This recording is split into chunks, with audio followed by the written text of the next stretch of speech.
하오나 어디에 있든지 교회의 중추적인 역할을 해야 함을 깨닫고 솔선하는 안주 집사들이 되게 하여 주시옵소서. 단위에 세우신 이강편 단위 목사님, 영육간에 강건케 하시어 맡으신 사역 모두 잘 감당케 하시고 말씀 전하실 때 모든 성도들 감동으로 큰 변화 이루게 하여 주시옵소서. 아멘. 일찍 주님의 크신 섭리가 계셔서 이곳에 예수사랑교회를 세워주셨사오니 성령으로 뜨겁게 역사하는 교회가 되게 하여 주시고 부르짖는 기도마다 응답받는 축복의 현장이 되게 하여 주시옵소서. 아멘. 무엇보다도 주님의 도우심 아래 날로 왕성해지는 교회가 되게 하여 주시고 영혼 구원의 사명 동안 잘 감당할 수 있는 교회가 되게 하여 주시옵소서. 아멘. 오늘 드리는 새벽 기도가 하나님께 영광이 되고 성령으로 감화되는 역사가 일어나게 하여 주시옵소서. 아버지. 예수 그리스도의 이름으로 간절히 기도드립니다. 아멘. 오늘 함께 보실 성경 말씀은 시편 103편입니다. 시편 103편 1절에서 22절까지 말씀 가운데 1절에서 5절 말씀을 우리 같이 합독하시겠습니다. 시편 103편 1절에서 5절까지 우리 같이 합독하십니다. 시편 103편 1절 말씀. 내 영혼아 여호와를 송축하라. 내 속에 있는 것들아 다 그의 거룩한 이름을 송축하라. 내 영혼아 여호와를 송축하며 그의 모든 은택을 잊지 말지어다. 그가 내 모든 죄악을 사하시며 내 모든 병을 고치시며 내 생명을 파멸에서 속량하시고 인자와 궁일로 간을 씌우시며 좋은 것으로 내 소원을 만족하게 하사 내 청춘을 독수리같이 새롭게 하시는도다. 아멘. 김명아 집사님 감사한금 올리셨습니다. 방인정 목사 감사한금 올렸습니다. 기도하시겠습니다. 전능하신 주님께 찬양과 경배와 영광을 올려드립니다. 우리의 모든 허물과 죄를 용서하여 주시고 십자가 사랑 감사하며 나가는 걸음걸음 되어지게 도와주시옵소서. 이제 2025년도를 주께서 지켜주시고 인도해 주신 그 사랑을 감사하며 감격하며 귀한 예물을 드렸나이다. 드려진 예물 가운데 담겨있는 간절한 기도가 있나이다. 주여 속히 응답되어지게 하시고 아버지 하나님 운영 중인 상담센터가 많은 내담들이 찾게 해달라는 간절한 기도가 오랫동안 계속되고 있나이다. 아버지께서 축복하여 주시고 또한 우리 성빈이의 그 모든 대학 입시 선택을 아버지께서 가장 지혜롭게 하심으로 온전히 하나님께 아름다운 열매를 맺혀드리는 귀한 자녀 되어지게 축복하여 주시옵소서. 예수 그리스도의 이름으로 기도드리옵나이다. 아멘. 함께 인사 나누십니다. 하나님의 은혜를 잊지 맙시다. 하나님의 은혜를 잊지 마시는 저와 여러분 모두 되시기를 예수 그리스도의 이름으로 축원드립니다. 우리 이간표 목사님과 김길자 사모님이 그 근하신년이라는 제목으로 연합장을 여러분들 전체 교회 단톡방에 올렸습니다. 이 근하신년은 삼가 새해를 축하합니다. 또 새해 복 많이 받으십시오 라는 표현에 아주 정중한 그런 표현이 근하신년이라는 표현입니다. 여러분들 모두 2025년도 수많은 여러 가지 고난과 질병과 어려움이 있었을 텐데 그 다 이제 떨쳐버리고 지금까지 지켜주신 주님의 은혜를 감사하면서 2026년도를 맞이하시는 여러분 되시기를 바랍니다. 시편 103편을 묵상하는데 그 첫 구절이 이렇게 마음에 와닿습니다. 내 영혼아 여호와를 송축하라. 내 속에 있는 것들아 그의 거룩한 이름을 송축하라. 내 영혼아 주님을 찬송해라. 주님이 베푸신 모든 은혜를 잊지 말아라 하는 표현입니다. 2025년도에 하나님께서 저와 여러분의 모든 삶의 문제 가운데 함께 하셨음을 잊지 마라 하는 그런 의미입니다. 많은 사람이 하나님을 무서운 하나님이라고 오해를 합니다. 그것은 하나님을 인격적으로 만나지 못했기 때문에 그런 문제가 발생합니다. 하나님에 대해서 그저 전에서 알았고 자기가 상상하는 대로 그냥 믿었습니다. 그래서 우리에게 정말 필요한 것은 은혜의 하나님을 정말 제대로 만나는 것입니다. 그래야 진짜 하나님의 사랑을 알게 되는 겁니다. 그래서 시편 42편 2절에 내 영혼이 하나님을 곧 살아계시는 하나님을 갈망하나니. 그래서 우리에게는 무엇보다도 이 기도가 필요한 겁니다. 하나님을 갈망하는 그런 기도 말입니다. 우리가 하나님을 인격적으로 만나면 하나님에 대한 고백이 이제 시편 여기 103편의 3절 5절처럼 달라집니다. 그가 내 모든 죄악을 사하시며 내 모든 병을 고치시며 내 생명을 파멸해서 속량하시고 인자와 긍휼로 관을 씌우시고 좋은 것으로 내 소원을 만족하게 하사 내 청춘을 독수리같이 새롭게 하시는도다. 이것은 이 시편 기자가 실제로 체험한 그런 하나님을 지금 나타내고 있습니다. 이런 하나님이 저와 여러분의 하나님이 되어야 된다 이겁니다. 이런 고백은 바로 하나님에 대한 저와 여러분의 고백이어야 한다 이거죠. 이렇게 예배하러 왔습니다. 마음은 하나님이 두려운 분, 그런 분이 여전히 계실지 모르겠습니다. 2025년 하나님이 기뻐하지 않는 삶을 혹시는 살지는 않았는지, 이것을 마귀가 정지하고 있지는 않은지 돌아봐야 합니다.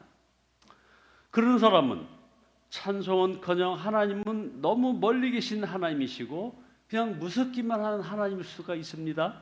그런 사람은 즉 2025년도에 많은 범죄를 저질렀음에도 불구하고 회개하지 않은 사람을 말하는 겁니다. 이 시편 기자의 고백을 자기의 것으로 삼아야 한다 이겁니다. 그래서 이 시편 기자의 노래를 성경에 기록하게 한 거죠. 11절에 보면 이는 하늘이 땅에서 높음같이 그를 경외하는 자에게 그의 인자하심이 크심이로다 라고 했습니다. 시편 103편 12절에도 동이 서에서 먼 것 같이 우리의 죄가를 우리에게서 멀리 옮기셨으며 아버지가 자식을 긍휼히 여긴 같이 여호와께서는 자식이를 경외하는 자를 긍휼히 여기시나니.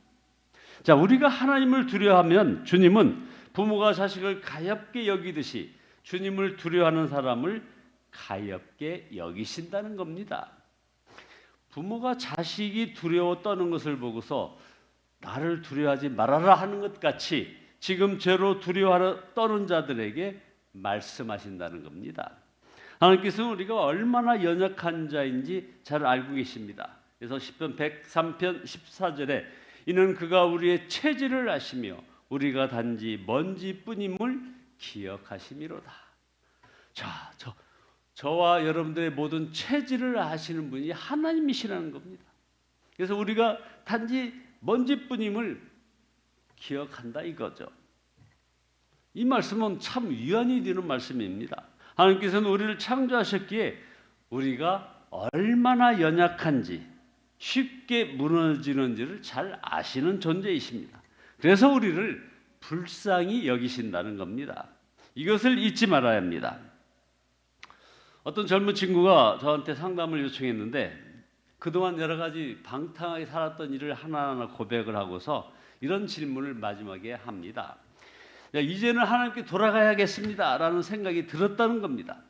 정말 하나님 앞에 모든 일을 회개하고 다시 하나님 앞에 나아가고 싶습니다.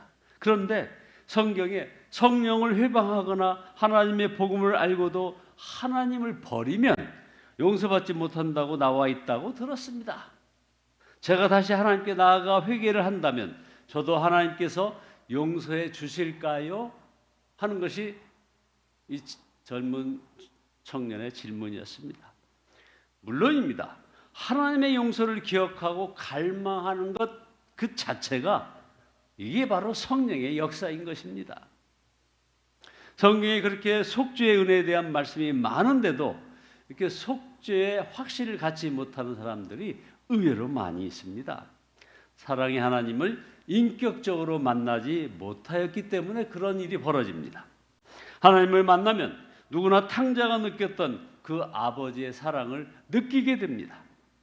가늠하다가 현장에 잡혀온 여인이 받았던 그 용서와 따뜻한 사랑을 우리들도 경험한다 이겁니다.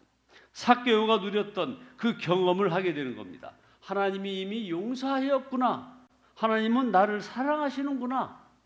믿어야 하겠다가 아니고 이게 믿어진다는 겁니다. 우리가 2025년도처럼 하나님의 은혜를 잊지 않고 하나님을 경외하게 되면은 이제 2026년도 하나님의 사랑은 이제 영원한 것입니다. 그래서 17절에 주님을 경외하는 사람에게는 주님의 사랑이 영원에서 영원까지 이르고 주님의 의로우심은 자손 대대에 이를 것이니 곧 주님의 언약을 지키고 주의 법도를 기억하며 따르는 사람에게 이를 것이라. 우리가 하나님의 은혜 안에 살려면 항상 그래서 우리들의 찬양을 점검해야 합니다. 시편 기자는 계속해서 찬양하라고 얘기합니다. 이 시편에서 시편 103편에서 찬양하라는 말을 무려 7번이나 반복합니다. 여호와의 지으심을 받고 그가 다스리는 곳에 모든 곳에 있는 너희여 여호와를 송축하라. 내 영혼아 여호와를 송축하라.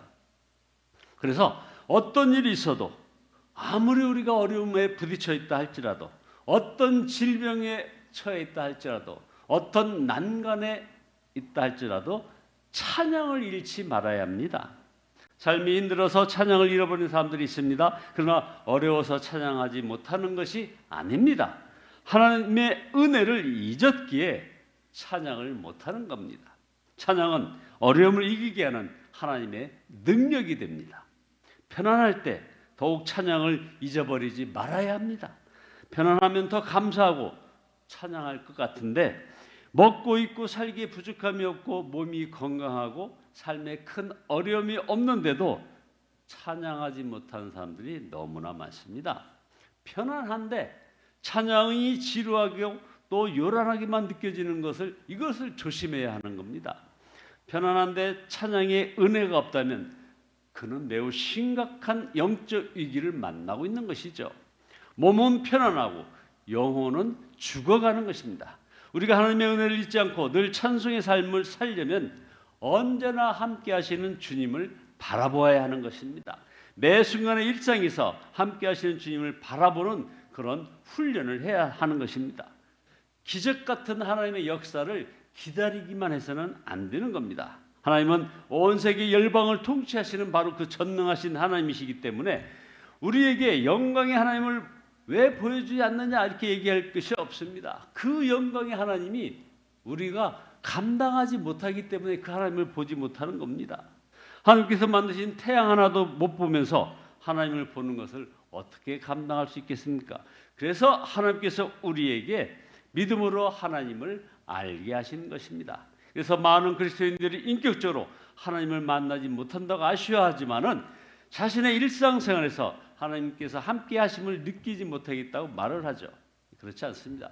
우리가 분주하고 하찮아 보이는 일상에서 우리는 얼마든지 주님을 바라볼 수 있습니다. 어떤 목사님의 글 하나를 소개하고 말씀을 마치겠습니다. 중요한 순간들이라는 그런 시가 있습니다. 너무 평범해서 아무런 사건이 없는 것 같지만 당신이 방을 떠날 때 인식하든 인식하지 못하든 간에 항상 하나님은 그 안에 계시고 현존하십니다. 당신의 삶에 귀를 기울여 보세요. 깊이를 알 수 없는 신비로움으로 그것을 보세요. 권태와 고통 안에도 흥분과 기쁨 못지않는 하나님이 현존하십니다. 결국 모든 순간들은 중요한 순간들이며 삶은 그 자체로 은총이기에 거룩함입니다. 우리가 잊지 말아야 할 은혜의 핵심은 우리 안에 임하신 주 예수님이십니다. 이제 2025년도 우리 안에 임하신 주님, 이제 2026년도에도 늘 함께 하시는 주님을 바라보며 어떤 형편에서도 누구나 찬송할 수 있는 그런 위치에 있기를 간절히 바랍니다. 따라서 나는 이제 아무것도 두렵지 않습니다. 죽는 것도 사는 것도 지옥도 사탄도 실패도 다른 사람이 하는 말도 나의 각오도 두렵지 않습니다. 불확실한 우리의 미래와 노후에 대해서도 조바심을 내지 않습니다. 따라서 저희에게 고난을 이길 찬송, 시험을 이길 찬송을 허락하여 주옵소서 하고 기도하시는 저와 여러분 모두 되시기를 예수 그리스도의 이름으로 축원드립니다. 함께 기도하십니다. 전능하신 주님, 2025년도 돌아보며 우리 안에 임하신 그 주님을 바라봅니다. 회개합니다. 주여, 늘 주님과 함께한다고 했건만 여전히 세상 법칙과 유행과 언어와 그들의 풍속을 따라 행했음을 고백합니다. 주여 용서하여 주시고 이제 온전히 십자가 사랑 감사하며 2026년도를 바라보며 나가게 도와주시옵소서. 그래서 이제는 아무것도 두렵지 않다고 고백하는 저희들 되기를 원합니다. 죽는 것도 사는 것도 지옥도 사탄도 실패도 다른 사람이 하는 말도 나의 과거도 두렵지 않으며 이것을 모두 이겨낼 수 있는 귀한 찬송을 저에게 허락하신 주님을 찬양하며 아버지 하나님여 2026년도를 맞이하게 인도하여 주시옵소서. 예수님의 이름으로 기도드리옵나이다. 아멘. 우리 주여 3차 하시면서 찬송하며 나가겠습니다. 주여 주여 주여